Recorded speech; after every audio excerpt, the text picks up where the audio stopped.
The worst nightmare I ever faced wasn't a monster under the bed or a ghost in the attic. It was a woman in a puffy jacket, pounding on my door in the dead of night, trying to claim my cabin like it was her birthright. My name's Daniel Harper, and this is the story of how I fought tooth and nail to protect my home, my peace, and my truth against a scheming HOA president who thought she could bully her way onto my land. It all went down in the winter of 2024, high up on Willow Creek Bluff in Montana, during a blizzard that buried the world in white. Me and my German Shepherd, Titan, were holed up in my log cabin, a sanctuary my grandpa built with his own hands, far from the cookie-cutter chaos of the Pine Hollow Homeowners Association down in the valley. But some folks don't care about deeds or property lines when they smell power. And Sarah Whitmore, the HOA Queen Bee, was one of those folks. It started late, around 1 a.m. On December 12, 2024. The wind was screaming down from the peaks, snow piling up fast, and Titan was sprawled by the wood stove, paws twitching in a dream where he was probably chasing elk. The cabin was warm, the kind of cozy that makes you forget the world outside. Then came the knock, not a polite tap, but a desperate, heavy thud, like someone was trying to break the door down. Titan snapped awake, a low growl rumbling in his chest. I touched his fur-easy boy and checked the peephole. There she was, Sarah Whitmore, bundled in a parka, her face twisted with that special kind of anger only entitlement breeds. I cracked the door, keeping the chain on. The air smelled of ice and pine. "Harper," she barked. No pleasantries, her voice sharp as a knife. "Open your house. It's my weekend up here. My cousins need shelter, their rental fell through. This cabin's available." I blinked, my brain struggling to process. Was I dreaming? Had I eaten bad venison? "Hold up," I said, keeping my tone even. "You're saying my house is your weekend getaway?" She huffed, her breath a white cloud in the cold. "Don't play dumb, Daniel. There's a blizzard emergency. Roads are closing. My cousins have a kid with them. This is about community." Behind her, a van idled at the edge of my driveway, headlights slicing through the snow. Titan growled louder, his nose pressed to the gap. "Sounds like their problem," I said. "Not mine." I pointed to the county map taped by my door.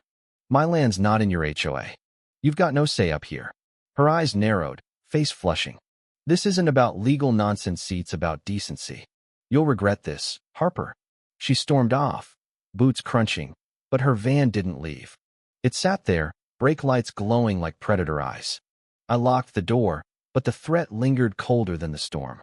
Sarah wasn't the type to back down, she was the type to escalate. Sure enough, she started her war. First, she called the sheriff with a nuisance complaint, then 911 with a fake emergency. I caught a hooded figure filming my cabin from the road, trying to pin an emergency shelter sign to my mailbox. I tore it down, fed it to the stove, and watched it burn. Titan paced, sensing the fight brewing. By morning, the blizzard was a full-blown beast, and Sarah wasn't done. At 3:30 a.m., an email hit my inbox, a mass blast to the Pine Hollow HOA list, painting me as a dangerous loner hoarding a hazardous property and a vicious dog. I gripped my coffee mug, fury rising. Then I heard the rumble. 3 SUVs crawling up my unplowed drive, led by Sarah's black Suburban. Her standards committee, a posse of loyal cronies piled out, dressed like they were auditioning for an Arctic expedition. Sarah clutched a clipboard like a scepter. "Official inspection," she declared. "Safety violations." I stepped onto the porch, Titan at my side, his growl a low warning. "You're trespassing," I said, holding up my deed and a plat map, my property circled in red, miles from her HOA's boundary. "Get off my land." She didn't flinch, taping a notice to my post. "Failure to comply means fines." A big guy from her crew, Tom, from the feed store, tried to step up, but a gust ripped the clipboard from her hands, papers scattering like confetti. Tom slipped chasing them, and I caught his arm before he ate snow. "You're welcome," I said. "Now leave."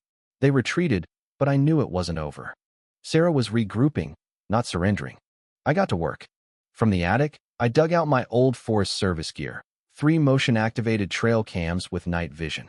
I braved the storm, numb fingers mounting them, one at the front door, one at the back, one down the drive. They fed live to my tablet, giving me eyes on every approach.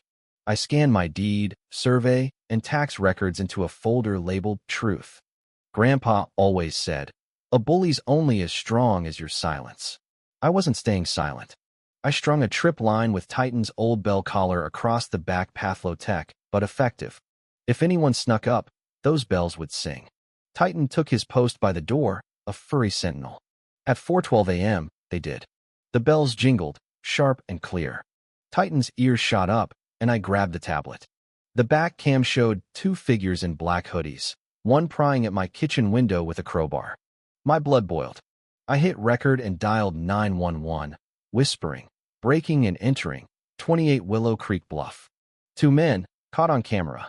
The dispatcher kept me calm as the figures froze, spooked by my voice. The pry bar guy stumbled, his hood falling back.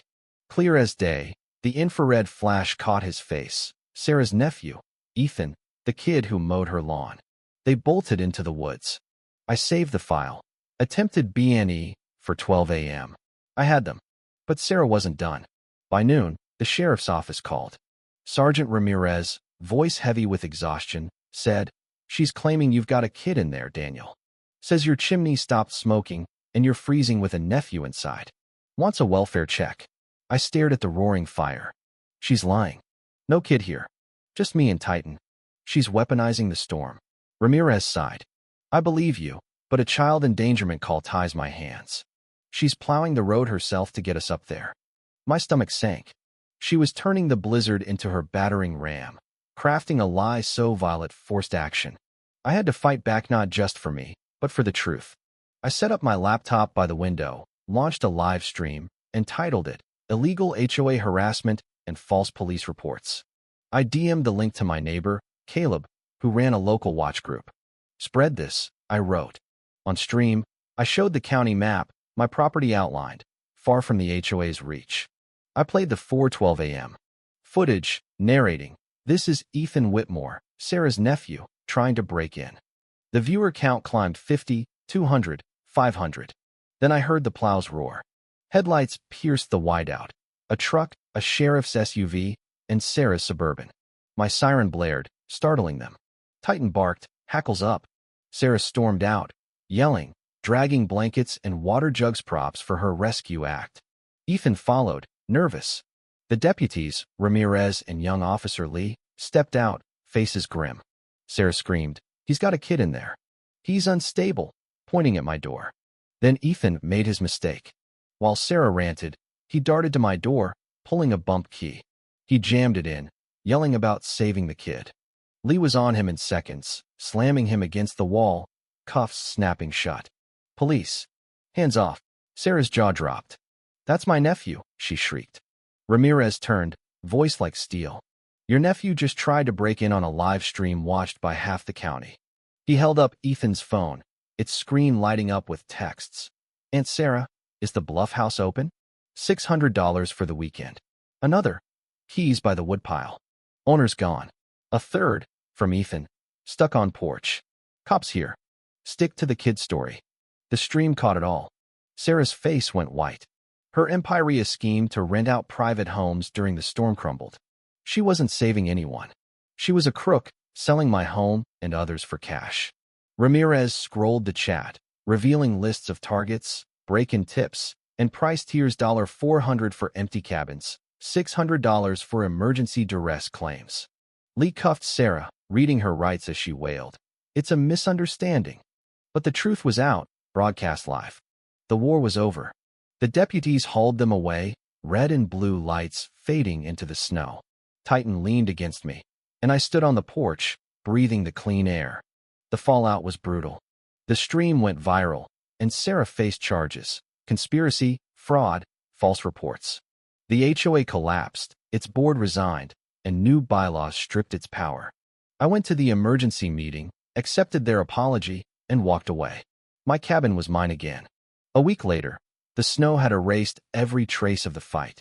Titan snored by the fire, chili simmered, and the Broncos game crackled on the radio. Grandpa's cabin stood strong, a testament to his lessons. Hold your ground, use the truth, stay prepared. I'd gone as far as I needed to without a single shot fired. What would you have done if someone tried to take your home? Would you trust the law to sort it out? or take matters into your own hands? Was Sarah just a desperate opportunist or a calculated criminal who deserved worse? Drop your thoughts below, hit that like button, and subscribe for more stories of standing your ground.